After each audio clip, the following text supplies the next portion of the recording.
വെള്ളം കോരിയെടുത്തുകൊണ്ടാണ് ഭക്തനായ മനുഷ്യൻ ഉയർന്നെഴുന്നേറ്റ് വരുന്നത്. അപ്പോഴേക്കും ഉദിച്ചുയർന്നു വരുന്ന ആ ഉദയസൂര്യന്റെ കിരണങ്ങളെ നോക്കിക്കൊണ്ട് തന്റെ കൈക്കുമ്പിളിൽ നിറഞ്ഞു തുളുമ്പുന്ന ആ വെള്ളത്തിൽ നിന്ന് ആമേ ധാരധാരയായി താഴേക്ക് ഒഴിച്ചുകൊണ്ട് ആ ഭക്തശിരോമണിയായ മനുഷ്യൻ പ്രാർത്ഥിക്കുന്ന പ്രാർത്ഥനയുണ്ട്. പാപോഹം പാപകർമ്മോഹം പാപാത്മാ പാപ സംഭവ ത്രാഹിമാം പുണ്ടരീകാക്ഷ സർവയജ്ഞേശ്വരോ ഹരി.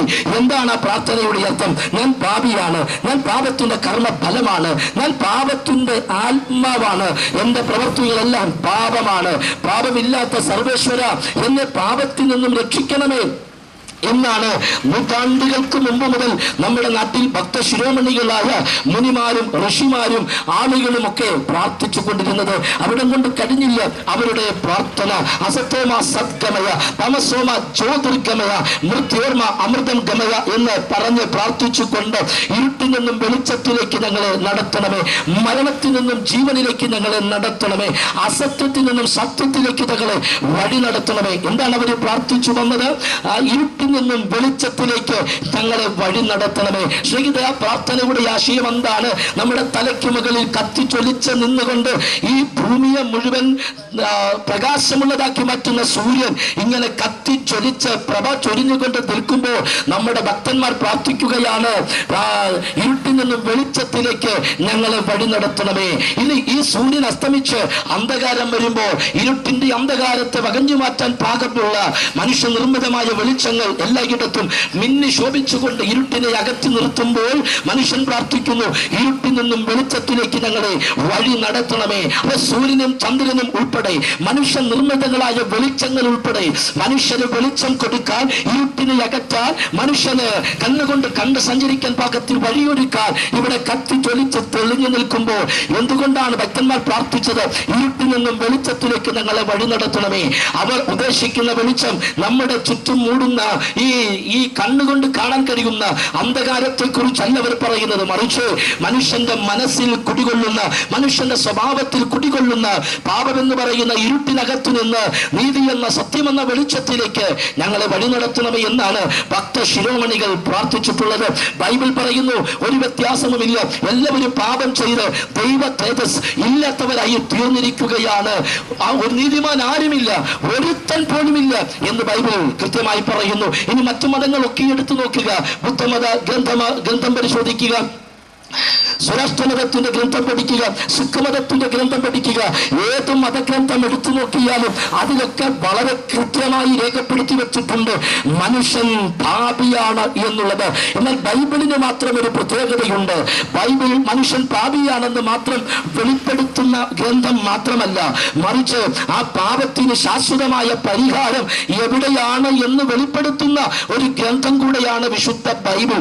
പാപത്തിൽ നിന്ന് മനുഷ്യന് ഒരു സ്വാതന്ത്ര്യം ആവശ്യമാണെന്നും ആ സ്വാതന്ത്ര്യം മനുഷ്യന് പ്രാപിക്കാൻ കഴിയുമെന്നും അതിന് വില കൊടുക്കേണ്ടെന്നും തികച്ചും സൗജന്യമായി മനുഷ്യന് പാപത്തിന്റെ പരിഹാരം നേടിയെടുക്കാൻ കഴിയുമെന്നും ഉലകത്തോട് സംസാരിക്കുന്ന ഏക ഗ്രന്ഥം എന്ന് പറയുന്നത് വിശുദ്ധ ബൈബിളാണ്. പ്രിയരെ, ബൈബിൾ പാപത്തെ അഡ്രസ് ചെയ്യുന്നു, പാപ പരിഹാരത്തിനുള്ള വഴി ഈ ലോകത്തിന് കാണിച്ചു കൊടുക്കുകയാണ്. അതുകൊണ്ടാണ് ഞങ്ങൾ ബൈബിളിനെ അടിസ്ഥാനമാക്കി സുവിശേഷം എന്ന മഹത്തായ സന്ദേശത്തെ, കാലഘട്ടത്തെ അതിജീവിച്ച, കാലഘട്ടത്തിന്റെ കരുത്തന്മാരായ ആളുകളുടെ വെല്ലുവിളികളെ അതിജീവിച്ചുകൊണ്ട് ഇന്നും ആളുകൾക്ക് മാനസാന്തരം വരുത്തി, രോഗസൗഖ്യം നൽകി, പാപബോധം നൽകി, പാപക്ഷമ നൽകി, അതിന്റെ പ്രവൃത്തി തികച്ചുകൊണ്ട് ചൈത്രയാത്ര തുടർന്നുകൊണ്ടിരിക്കുന്ന ഈ സുവിശേഷം എന്ന മഹത്തായ സന്ദേശം ഞങ്ങൾ ലോകത്തോട് വിളിച്ചു പറയുന്നത്, പാപിയാണെന്ന് മനുഷ്യൻ, തെറ്റുകാരനാണെന്നും അവന് തിന്മയുണ്ടെന്നും പാപി ആയതുകൊണ്ടാണ് അവൻ പാപം ചെയ്യുന്നതെന്നും പാപത്തിന്റെ അടിമത്വത്തിൽ കിടക്കുന്നവനാണ്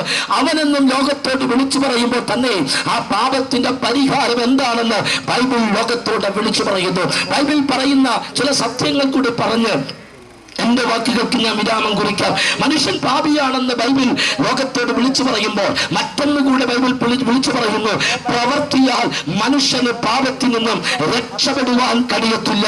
ഏതെങ്കിലും മതങ്ങളുടെ ആചാരങ്ങളും അനുഷ്ഠാനങ്ങളും നിയമങ്ങളും കൃത്യമായി പാലിച്ചതുകൊണ്ട്, ആചരിച്ചതുകൊണ്ട്, അനുഷ്ഠിച്ചതുകൊണ്ട് മനുഷ്യന് പാപത്തിന്റെ പരിഹാരം ലഭ്യമാകത്തില്ലെന്ന് ഉറപ്പിച്ചു പറയുക. ലോകത്തിലെ സകല മതങ്ങളെയും പ്രതിനിധാനം ചെയ്യുന്ന യഹൂദ മതം എന്ന മതത്തിന്റെ പദത്തിന്റെ നിയമങ്ങളെ നോക്കിക്കൊണ്ട് സർവശക്തനായ ദൈവം ഇങ്ങനെ പറഞ്ഞു, ന്യായപ്രമാണത്തിന്റെ പ്രവൃത്തികളാൽ ഒരു മനുഷ്യനും നീതിമാനാകുകയില്ല, ഒരു മനുഷ്യനും രക്ഷ പ്രാപിക്കുകയില്ല. സ്നേഹിത, ഈ ന്യായപ്രമാണത്തിനകത്ത് എന്തൊക്കെയുണ്ട്? അതിനകത്ത് ഉത്സവങ്ങളുണ്ട്, അതിനകത്ത് പെരുന്നാളുകളുണ്ട്, അതിനകത്ത് നേർച്ചകളുണ്ട്, അതിനകത്ത് വഴിപാടുകളുണ്ട്, അതിനകത്ത് യാഗങ്ങളുണ്ട്, അതിനകത്ത് തീർത്ഥാടന യാത്രകളുണ്ട്. വർഷം തോറും യെരൂശലേം ദേവാലയത്തിലേക്ക് ആളുകൾ കടന്നു ചെല്ലണം, അവിടെ ചെന്ന് അവിടെ യാഗാദി കർമ്മങ്ങൾ നടത്തണം. അപ്പോൾ ഇതെല്ലാം ചെയ്തു വന്ന ഒരു സമൂഹത്തെ നോക്കിക്കൊണ്ട് സർവശക്തനായ ദൈവം പറയുകയാ, പാപിയായ നിങ്ങളുടെ പാപം പരിഹരിക്കപ്പെടാൻ ഈ മതത്തിന്റെ നിയമങ്ങൾക്ക് കഴിയത്തില്ല. പ്രവൃത്തി കൊണ്ട് രക്ഷപ്പെടാൻ കഴിയത്തില്ല, സൽപ്രവൃത്തികൾ കൊണ്ട് രക്ഷപ്പെടാൻ കഴിയത്തില്ല, മൃഗയാഗം നടത്തിയത് കൊണ്ട് രക്ഷപ്പെടാൻ കഴിയത്തില്ല, രക്തച്ചൊരിച്ച് നടത്തി രക്ഷപ്പെടാൻ കഴിയത്തില്ല, പണം കൊടുത്ത് പാപത്തിന് പരിഹാരം നേടുവാൻ കഴിയത്തില്ല. കാരണം പാപിയായ മനുഷ്യൻ അവന്റെ പാപമുള്ള സ്വഭാവത്തിനകത്തു നിന്നും അവന്റെ ശരീരത്തിനകത്തു നിന്നും അവൻ ചെയ്യുന്ന ഏത് കാര്യങ്ങളും ദൈവത്തിന് സ്വീകരിക്കാൻ കഴിയത്തില്ല. കാരണം നമ്മുടെ നീതി പ്രവർത്തികൾ സർവശക്തനായ ദൈവത്തിന്റെ മുമ്പിൽ കറ പിരണ്ട തുണികൾ പോലെയാണ്. എനിക്കും നിങ്ങൾക്കും ലഡ്ഡു ഇഷ്ടമാണ്, അല്ലെങ്കിൽ ജിലേബി ഇഷ്ടമാണ്, അല്ലെങ്കിൽ ഹൽവ ഇഷ്ടമാണ്. അത് ഇഷ്ടമായത് കൊണ്ട് ഒരു കുഷ്ഠരോഗി കുഷ്ഠം നിറഞ്ഞ് പഴുത്ത കരത്തിൽ അത് കൊണ്ട് നീട്ടിയാൽ നമ്മൾ വാങ്ങിച്ച് സ്വീകരിക്കുമോ? സ്നേഹിത, എനിക്കിഷ്ടമാണ്, തന്നോ, ഞാൻ കഴിച്ചേക്കാമെന്ന് പറയുമോ? ഇല്ലല്ലോ, അത് വാങ്ങി നമ്മൾ കഴിക്കില്ല. കാരണം കൊണ്ടുവന്നവന്റെ കരത്തിൽ കുഷ്ഠമാണ്. ഇതുപോലെ മനുഷ്യൻ പാപിയായതുകൊണ്ട് പാപം നിറഞ്ഞ മനുഷ്യൻ, പാപത്താൽ മൂടപ്പെട്ട മനുഷ്യൻ, പാപത്താൽ നിയന്ത്രിക്കപ്പെട്ട മനുഷ്യൻ എന്ത് നേർച്ചകൾ കൊടുത്താലും, എന്ത് കാഴ്ചകൾ അർപ്പിച്ചാലും, എന്ത് യാഗങ്ങൾ നടത്തിയാലും, എന്ത് വഴിപാടുകൾ നടത്തിയാലും അത് ദൈവത്തിന് സ്വീകരിപ്പാൻ കഴിയില്ല. മനുഷ്യൻ പാപിയാണ്. അതുകൊണ്ട് മനുഷ്യന് സ്വയം രക്ഷപ്പെടുവാനോ മനുഷ്യരിൽ നിന്നുള്ള ഒരുത്തന് അവനെ രക്ഷപ്പെടുത്തുവാനോ കഴിയാത്തത് കൊണ്ട് സർവശക്തനായ ദൈവം തന്നെ പാപിയായ മനുഷ്യനെ രക്ഷിക്കാൻ ഒരു രക്ഷാകര പദ്ധതി തയ്യാറാക്കി. ആ പദ്ധതി എന്ന് പറയുന്നത് സാക്ഷാൽ ദൈവം തന്നെ ലോകത്തിലേക്ക് ഇറങ്ങി വരിക എന്നുള്ളതാണ്. പക്ഷേ ഒരു പ്രശ്നമുണ്ട്. ദൈവം ആരാണ്? ദൈവം അക്ഷയനായ ദൈവമാണ്. ദൈവം സർവശക്തനായ ദൈവമാണ്. ദൈവം അടുത്തുകൂടാത്ത വെളിച്ചത്തിൽ വസിക്കുന്നവനാണ്. മനുഷ്യരാരും കാണാത്തവനും കാണാൻ കഴിയാത്തവനുമായ സർവശക്തനായ ദൈവത്തിന് നഗ്ന നേത്രങ്ങൾ കൊണ്ട് ഇവൻ കണ്ടാൽ അവന് താങ്ങാൻ കഴിയാത്തതുപോലെ തേജസ്സിന്റെ ഘനമുള്ള സർവശക്തനായ ദൈവത്തിന് തന്റെ തനി രൂപത്തിൽ, തന്റെ തനി സ്വരൂപത്തിൽ ഈ ലോകത്തിലേക്ക് ഇറങ്ങി വരാൻ കഴിയാത്തത് കൊണ്ട്, അങ്ങനെ വന്നാൽ മനുഷ്യനത് താങ്ങാൻ കഴിയാത്തത് കൊണ്ട് മനുഷ്യനെ കാണാനും മനുഷ്യനെ താതാത്മ്യപ്പെടാനും മനുഷ്യനെ ഇടപെടാനും കഴിയുന്ന വിധത്തിൽ ഒരു മനുഷ്യനായി തന്നെ ഈ ലോകത്തിലേക്ക് സർവശക്തനായ ദൈവം ഇറങ്ങി വന്നു. അങ്ങനെ സർവശക്തനായ ദൈവം മനുഷ്യന്റെ ഇടയിലേക്ക് വരാൻ, മനുഷ്യന്റെ ഇടയിൽ പാർക്കാൻ, മനുഷ്യനോട് ഇടപെടാൻ, മനുഷ്യനെ തൊടാൻ, മനുഷ്യനോട് സംസാരിക്കാൻ ഒരു മനുഷ്യനായി തന്നെ ലോകത്തിൽ അവതരിച്ച അവതാര പുരുഷന്റെ പേരാണ് കർത്താവായ യേശു ക്രിസ്തു എന്ന് പറയുന്നത്. യേശു ക്രിസ്തു ഒരു മനുഷ്യനായി ലോകത്തിൽ അവതരിച്ചവനാണെങ്കിലും കേവലം ഒരു മനുഷ്യനായി മാത്രം ഒതുങ്ങുന്നവനല്ല യേശു. അതിനപ്പുറത്ത് അവിടുന്ന് ശക്തനായ ദൈവമാണ്, സൃഷ്ടാവായ ദൈവമാണ്, സകലത്തെയും നിയന്ത്രിക്കുന്നവനാണ്. പ്രകൃതി പോലും അവിടുത്തെ വാക്കുകൾ അനുസരിച്ചിട്ടുണ്ട്. അത് യേശുവിന്റെ ദൈവത്വത്തെ തെളിയിക്കുകയാണ്. ആ തിരമ്പുന്ന കടലിന്റെ തിരമാലകൾക്ക് മുകളിൽ നടന്ന് യേശു കർത്താവ് 4-ാം യാമത്തിൽ ശിഷ്യന്മാരുടെ അരികിലേക്ക് ചെല്ലുമ്പോൾ കാറ്റും കോലും കൊണ്ട് വലഞ്ഞുപോയ ശിഷ്യന്മാരെ ആശ്വസിപ്പിച്ചുകൊണ്ട് കർത്താവ് ആ കാറ്റിനെ ശാസിക്കുന്നുണ്ട്, തിരമാലകളെ ശാസിക്കുന്നുണ്ട്. കാറ്റ് അടങ്ങുക, കടലെ ശാന്തമാക്കുക എന്ന് പറഞ്ഞുകൊണ്ട് ആ കടലിനെ ശാന്തമാക്കി, കാറ്റിനെ ശാന്തമാക്കി, കടലിന്റെ മേൽ കാറ്റിന്റെ മേൽ തനിക്കുള്ള അധികാരത്തെ യേശു വെളിപ്പെടുത്തി.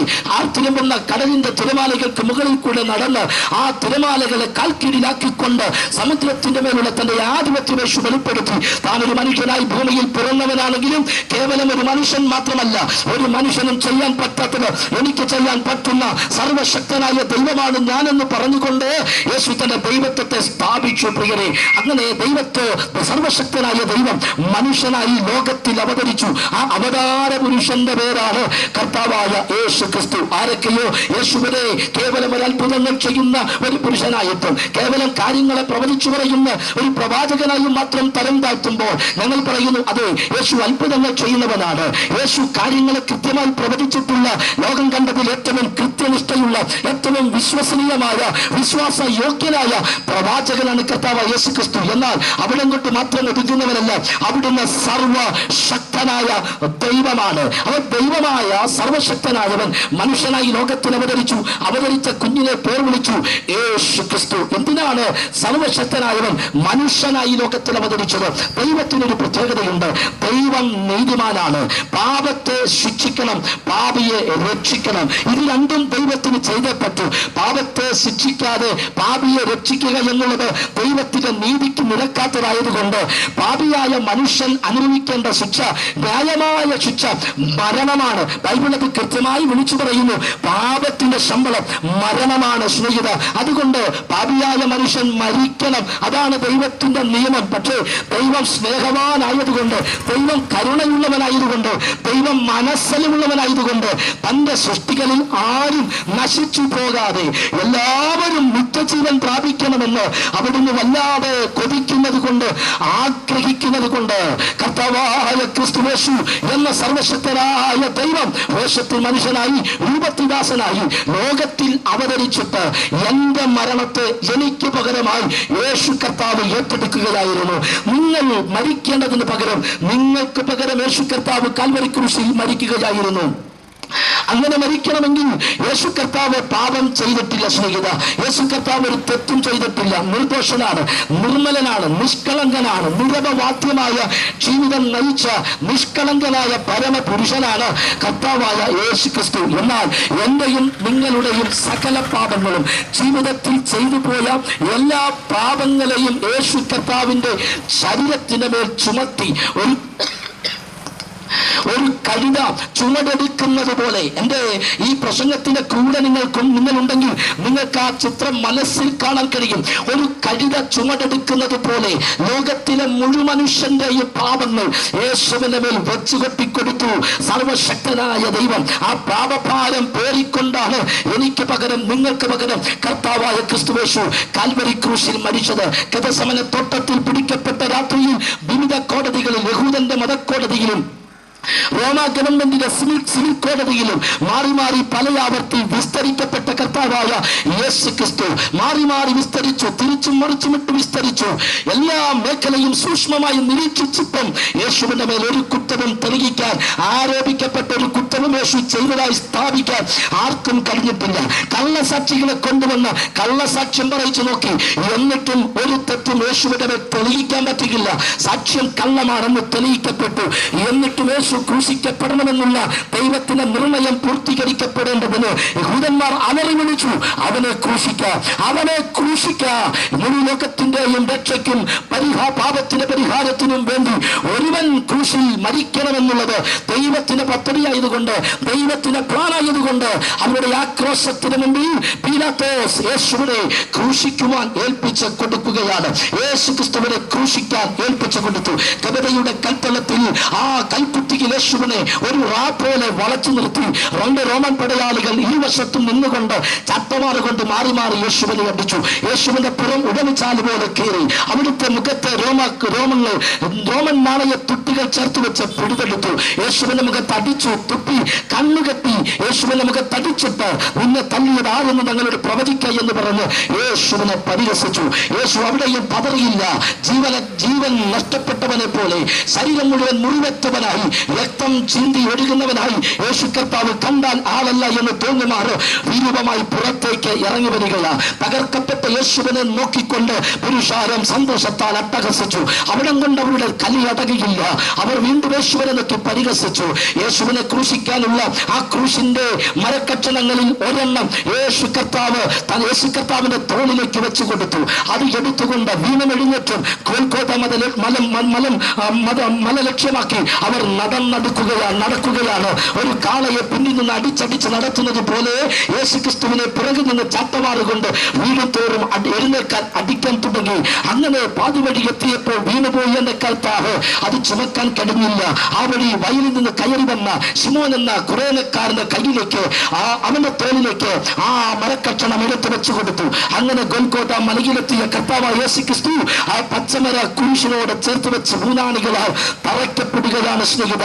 രണ്ട് കള്ളന്മാർക്ക് നടുവിൽ നിരപരാധിയായിട്ട് പോലും അപരാധിയെ പോലെ എന്റെ കർത്താവായ യേശു ക്രിസ്തു തൂങ്ങപ്പെടുമ്പോൾ, തകർക്കപ്പെടുമ്പോൾ ആ നീചമായ മരണത്തെ നോക്കിക്കൊണ്ട് തന്റെ ദാസന്മാർ ഇങ്ങനെ എഴുതി വെച്ചു: നാം പാപം സംബന്ധിച്ച് മരിച്ചു നീതിക്ക് ജീവിക്കേണ്ടതിന് കർത്താവായ ക്രിസ്തു യേശു നമ്മുടെ പാപങ്ങളെ ചുമന്നുകൊണ്ട് ക്രൂശിമേ കയറി. വലക്കാലദേശമേ ഒരു തെറ്റും ചെയ്യാതിരുന്നിട്ടും, ഒരു ആപത്തും ആർക്കും ചെയ്യാതിരുന്നിട്ടും, ഒരു ദോഷം പോലും ആർക്കും ചെയ്യാതിരുന്നിട്ടും, മനുഷ്യന്റെ നന്മയല്ലാതെ ഗുണമല്ലാതെ വേറൊന്നും ചെയ്യാതിരുന്നിട്ട് പോലും എന്റെ കർത്താവായ ക്രിസ്തു യേശു ഒരു നീചനെ പോലെ മരണപ്പെടുന്നത്, ഒരു അപരാധിയെ പോലെ മരണപ്പെട്ടത് എന്റെയും നിങ്ങളുടെയും പാപത്തിന് പരിഹാരത്തിന് വേണ്ടിയുള്ള ഒരു പ്രായശ്ചിത്ത ബലിമരണമായിരുന്നു, ഒരു യാഗമരണമായിരുന്നു യേശു ക്രിസ്തുവിൻ്റേത് എന്ന് നിങ്ങൾ തിരിച്ചറിയണം. യേശു ക്രിസ്തു എനിക്ക് പകരമായി മരിച്ചത് കൊണ്ട് വാസ്തവത്തിൽ എന്റെ പാപം പരിഹരിക്കപ്പെടാൻ വേണ്ടിയുള്ള ഒരു യാഗം നടന്നു കഴിഞ്ഞു, ഒരു യജ്ഞം അർപ്പിക്കപ്പെട്ട് കഴിഞ്ഞു.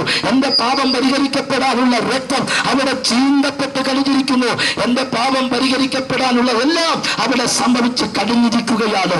അതുകൊണ്ട് മനുഷ്യന്റെ സമസ്ത പ്രശ്നങ്ങൾക്കും ആധാര കാരണമായിരിക്കുന്ന പാപമെന്ന് പറയുന്ന മഹാരോഗത്തിന്റെ വിപത്തിനകത്ത് നിന്ന് മനുഷ്യവർഗത്തിന് പുറത്തു വരാൻ എന്നെ സ്നേഹിത ഇനി ആരും മല കയറണ്ട. കാരണം യേശു ക്രിസ്തു എന്ന രക്ഷിതാവ് നമുക്ക് വേണ്ടി കാൽവരി മല നടന്ന് കയറിയിരിക്കുകയാണ്. ഇനി പാപത്തിന് പരിഹാരത്തിന് വേണ്ടി ആരും മരം തോളിൽ വെച്ചുകൊണ്ട് റോഡിലൂടെ നടക്കണ്ട, ആരും ആ മരക്കുരിശ് ചുമന്നുകൊണ്ട് ഒരു കുന്നും മലയും താണ്ടി കയറണ്ട. കാരണം പാപത്തിന് പരിഹാരത്തിന് വേണ്ടി ഒരുവൻ ഒരിക്കലായി കുരിശ് ചുമന്ന് കഴിഞ്ഞിരിക്കുകയാണ്. ഇനി പാപത്തിന് പരിഹാരത്തിനായി ആരും ശരീരത്തെ മുറിക്കണ്ട.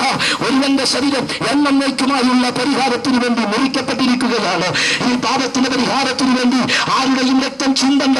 ഒരുവന്റെ രക്തം എല്ലാവർക്കും വേണ്ടി എല്ലാ കാലത്തേക്കുമായി ചീന്തപ്പെട്ട് കഴിഞ്ഞിരിക്കുകയാണ്.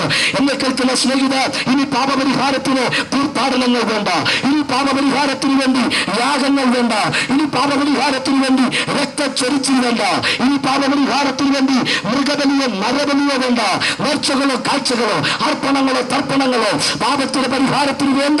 അത് 2025 വർഷങ്ങൾക്ക് മുമ്പ് നടന്ന് കഴിഞ്ഞിരിക്കുകയാണ്. ഇനി പാപത്തിന്റെ പരിഹാരം നേടാൻ ആരെങ്കിലും ആഗ്രഹിക്കുന്നുണ്ടെങ്കിൽ ഏറ്റവും ലളിതമായൊരു മാർഗം സർവശക്തനായ ദൈവം ലോകത്തിന് മുമ്പിൽ വച്ചിരിക്കുകയാണ്. ആ മാർഗം എന്ന് പറയുന്നത് വിശ്വസിക്കുക